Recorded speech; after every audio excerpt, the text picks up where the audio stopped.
everybody. My name is Alina Roque, and I'm the Communications Manager for Mary Jo Rapini. I'm a practicing psychotherapist in Houston, Texas. We are joined today by Chris Boykins, who is a fitness professional in Houston, Texas. In addition, Chris is the founder of Glory Fitness and Boykins Youth Foundations. Chris, is there anything you'd like to add? No, you summed it up. Chris is a dad, too. Chris, you better tell us about that. I am a father. I have 4 boys and 3 girls. A family man, a businessman, fitness man.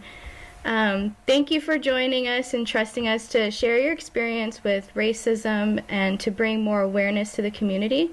Mary Jo and I, along with everyone who's tuning in, are here to listen and learn from you and your story. Mary Jo, do you have anything you'd like to add? Well, I just want to tell the community listening that I met Chris several years ago. I started talking to him on Twitter, and then I wanted to join his studio, and I fell in love with his community. I just have the utmost respect for you, and I'm really grateful that you trust us today with your story. Thank you. Thank you. With that being said, I'd like to go ahead and just start the conversation. And the first question that we'd like to ask you to open up the conversation, what age were you when you first felt racism?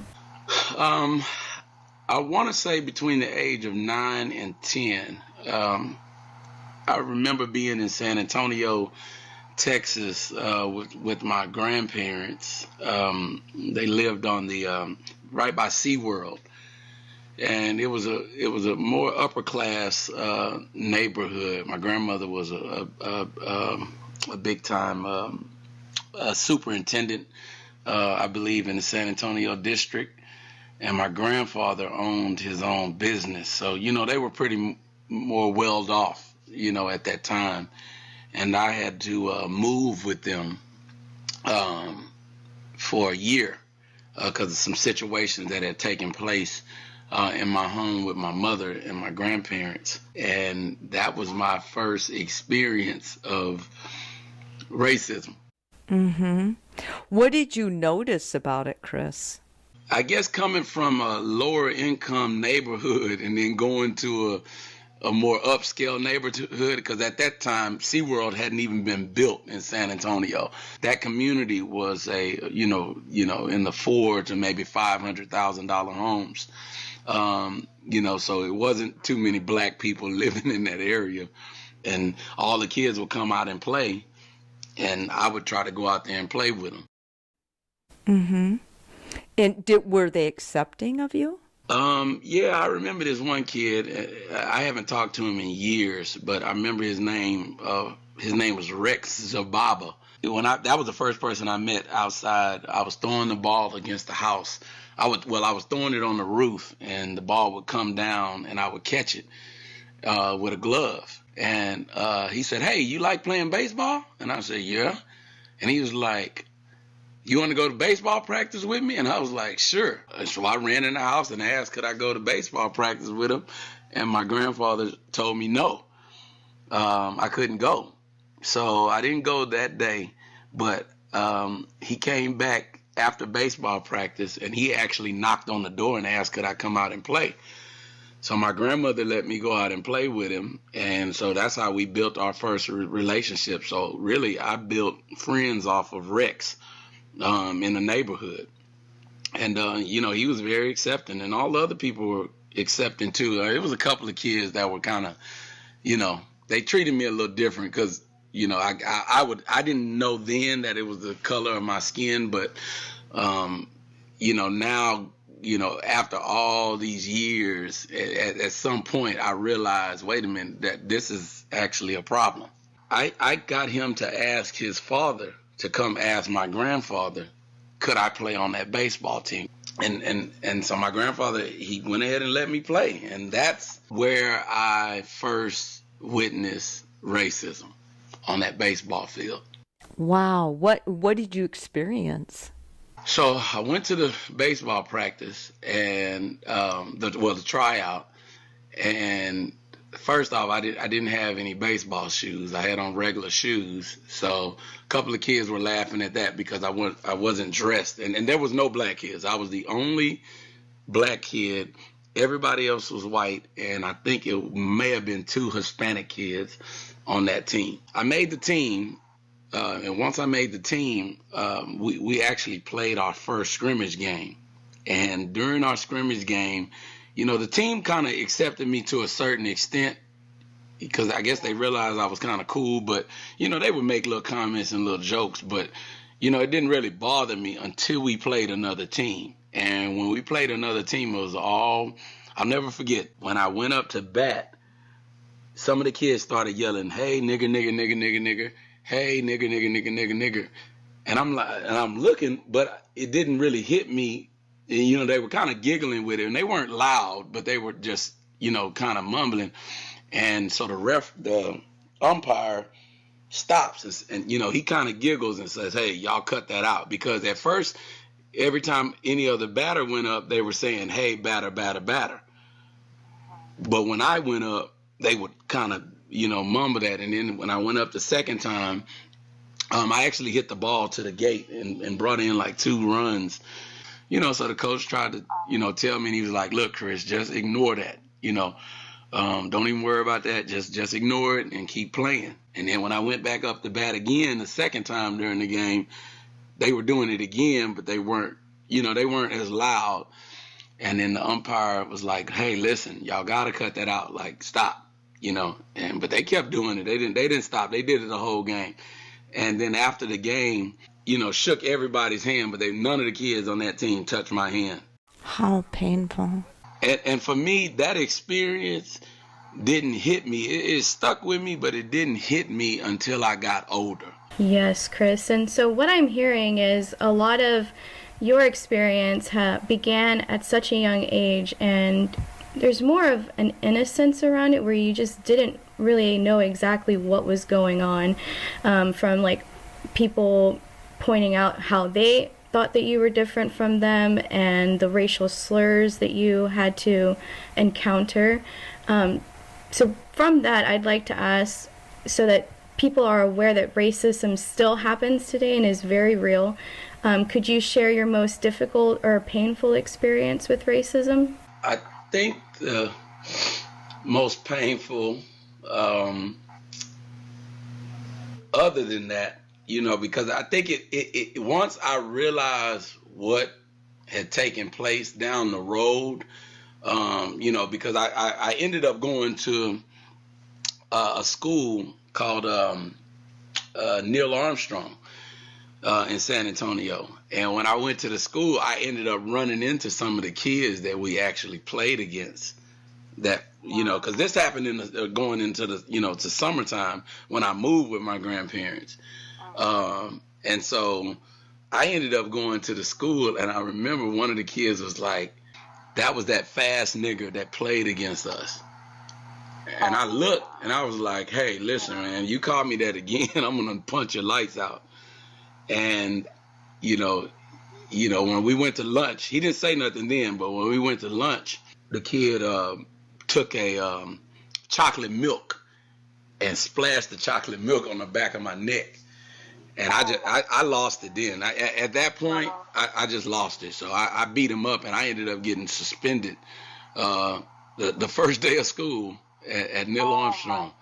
Yeah, I ended up getting suspended because I beat the kid up. And after that, to be honest with you, I never really experienced anything worse than that entire situation because it was all tied together. Right. Well, it's so humiliating. Correct. That.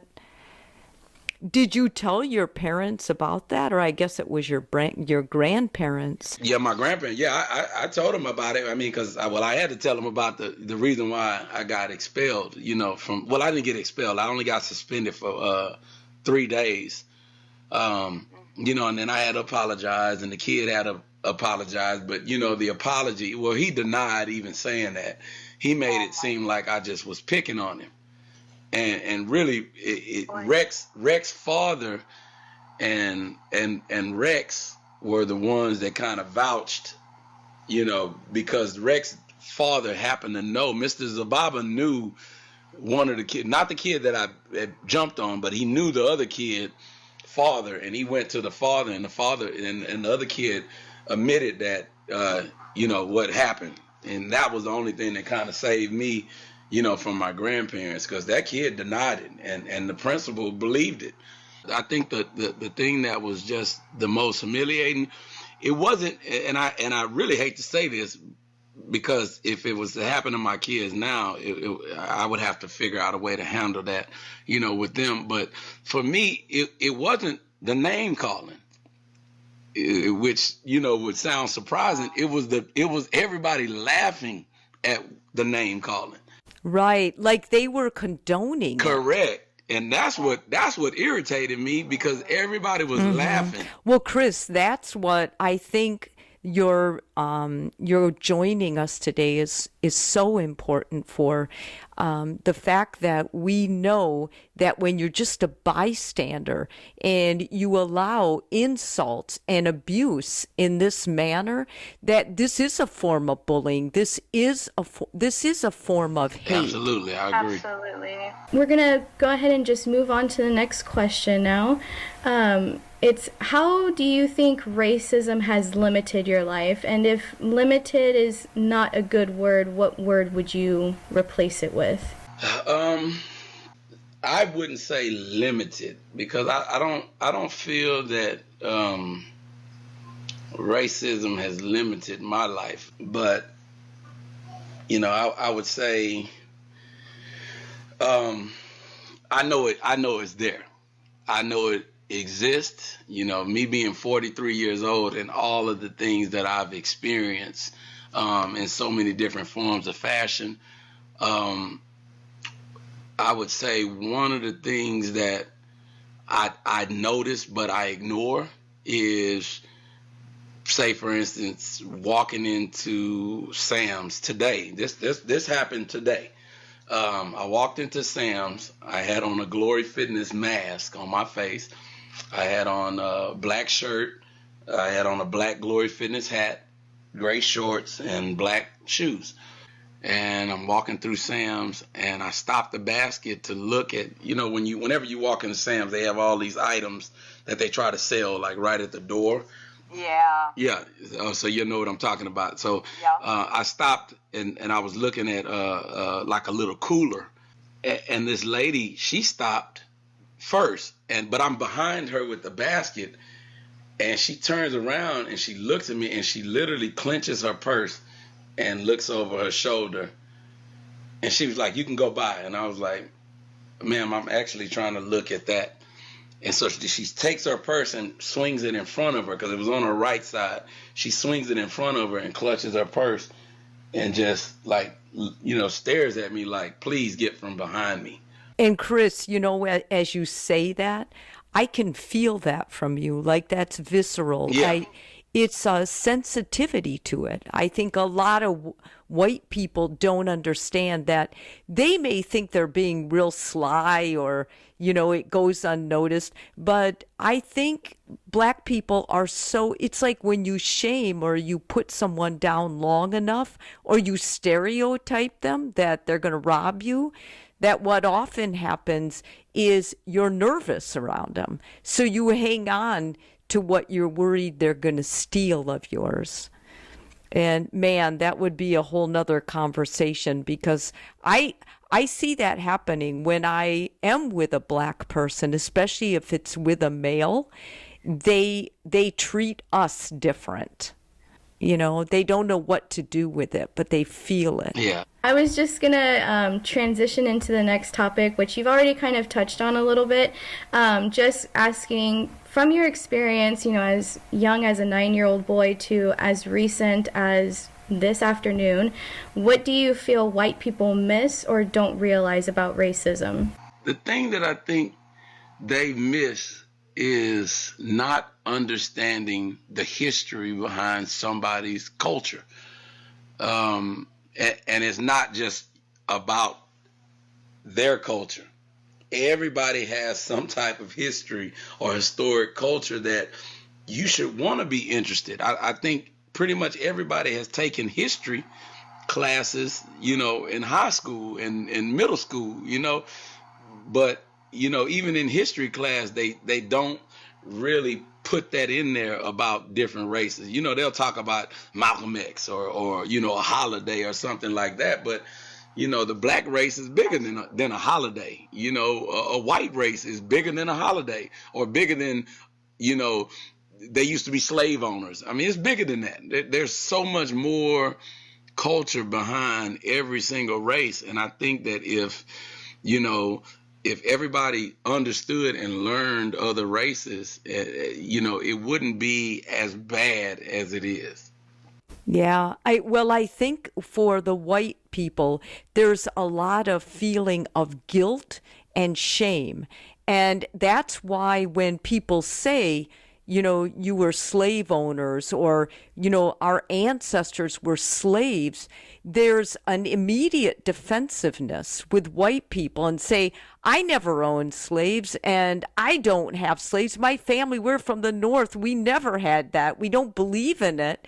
But to acknowledge it and to understand, have empathy for it, and then own that you're right. I can't do anything with the past, but I can control what I do today at Sam's, and I can control what I do in the future, how I raise my children, how I work together with the Black community, or whatever the minority is, brown or Asian or whatever they are, that we can be a stronger, more unified world, and for sure humanity. Absolutely. We do have one more question to discuss before we wrap things up.